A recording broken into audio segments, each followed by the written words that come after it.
Pada pagi hari ini, rapat internal terkait dengan masuknya Indonesia menjadi negara yang aksesi OECD. Jadi negara aksesi itu negara yang dalam proses menjadi anggota.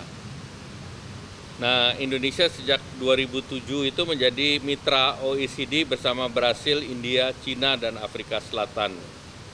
Dan di Asia Tenggara, OECD meluncurkan yang namanya Southeast Asia Regional Program di tahun 2014.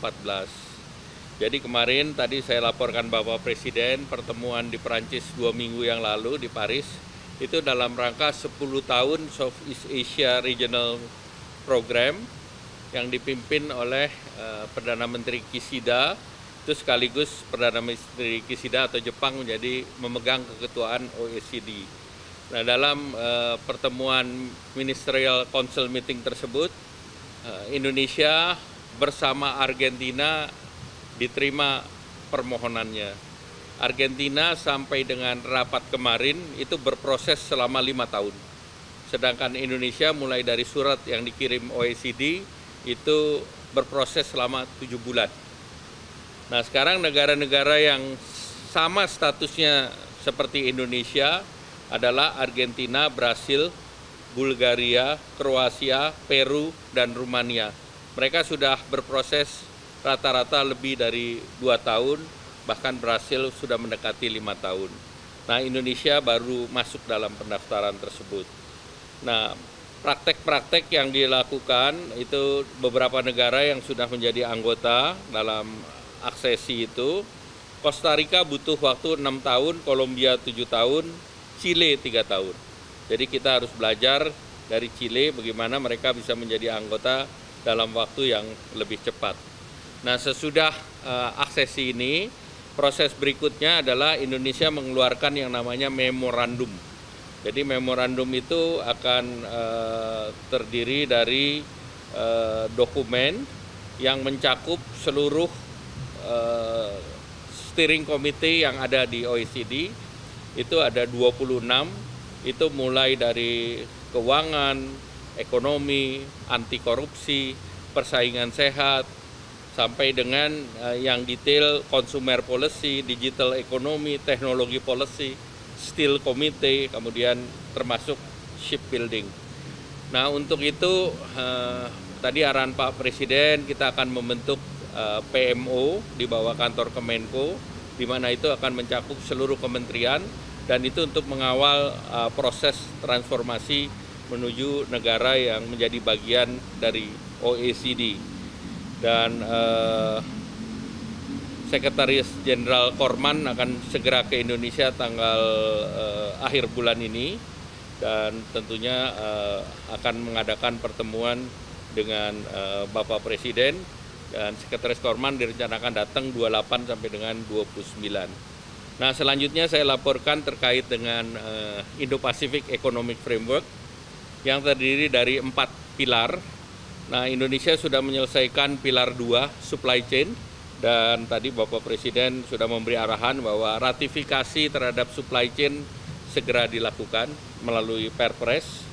Dan pilar pertama mengenai perdagangan sudah selesai 5 dari 11 klaster, dan direncanakan diselesaikan akhir tahun ini, Desember 2024. Dan ini yang belum selesai adalah terkait dengan labor, environment, digital economy, dan juga trade facilitation dan competition policy.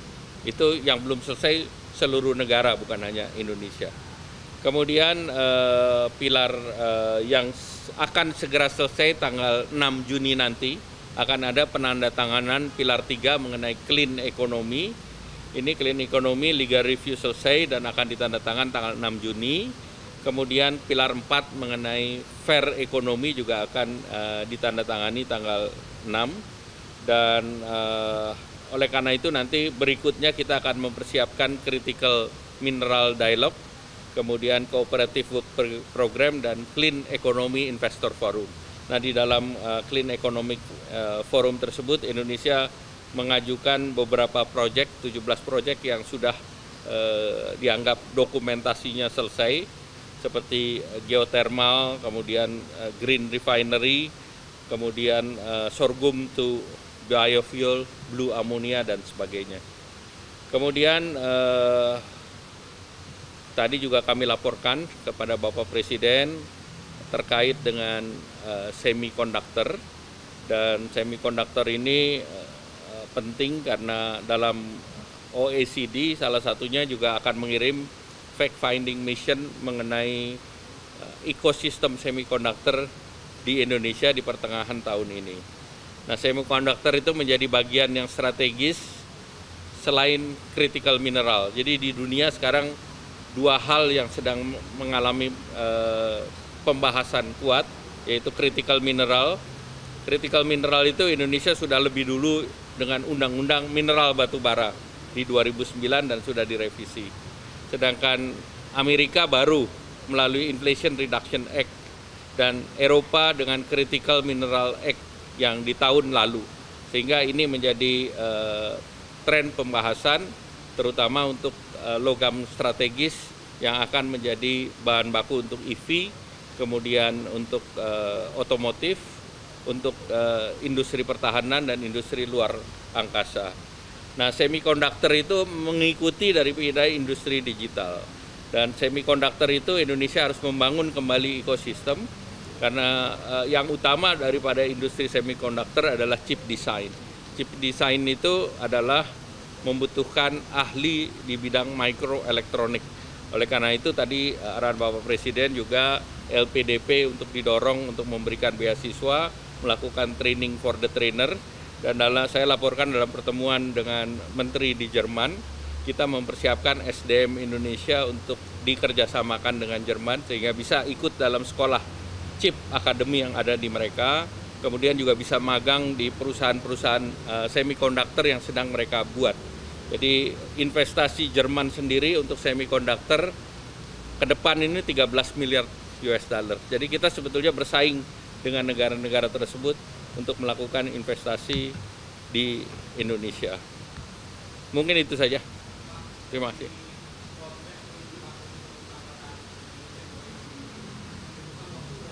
Jadi untuk membangun yang namanya memorandum kita dikasih waktu lebih dari sekitar 250-an hari sampai 280 hari.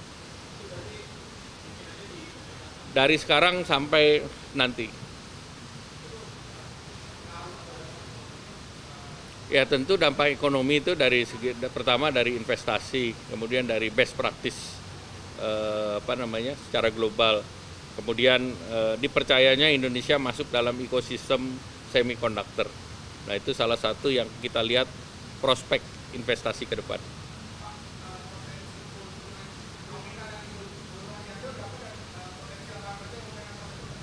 Ya, pertama kan ini bukan proyek investasi. Ini kan proyek standar. Jadi sama seperti tanya kalau standar SNI berapa investasinya, berapa orangnya, kan itu tergantung investasi.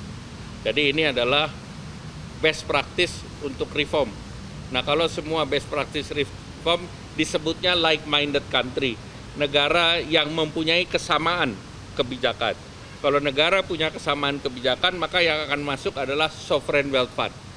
Nah, kalau ini kita bisa dapat, saya optimis posisi Indonesia dan sovereign wealth fund yang akan di Singapura akan bersaing. Karena sekarang hampir semua investasi Amerika 80% masuk ke Singapura, dari Singapura baru mecah ke berbagai negara. Nah, ini antara lain hal-hal yang kita ingin ambil. Pak, salah satu negara OECD kan itu ada Israel. Apakah ini bisa dibantu kandungan buat Indonesia atau bahkan menormalisasi hubungan? Ada 38 negara, jadi ini adalah platform ekonomi, bukan yang lain. Tapi Ya. ada kesamaan terkait ekonomi sama pendidikan. Ya, platformnya negara ekonomi, kan ada Chile, ada Peru, ada segala macam. Ada banyak negara lain. Ya.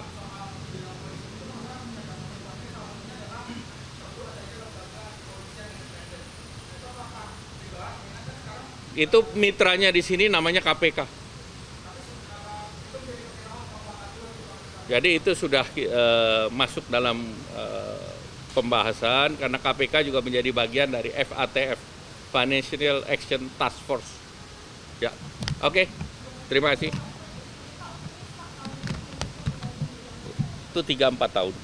Jadi tidak ada satu negara pun yang 1 tahun langsung diterima. Untuk yang lain aja, misalnya contoh satu lagi CPTPP, itu Inggris butuh waktu hampir lebih dari 2 tahun untuk itu. Targetnya ada berapa tahun gitu Pak? Kita targetnya 3 tahun, sama seperti Chile. Dan arahan Pak Presiden juga untuk perjanjian lain seperti CPTPP, karena kita sudah masuk di OECD, masuk di IPEF, masuk saja perjanjian itu. Karena itu akan membuka pasar seperti Inggris, Meksiko, dan yang lain. Di era Pak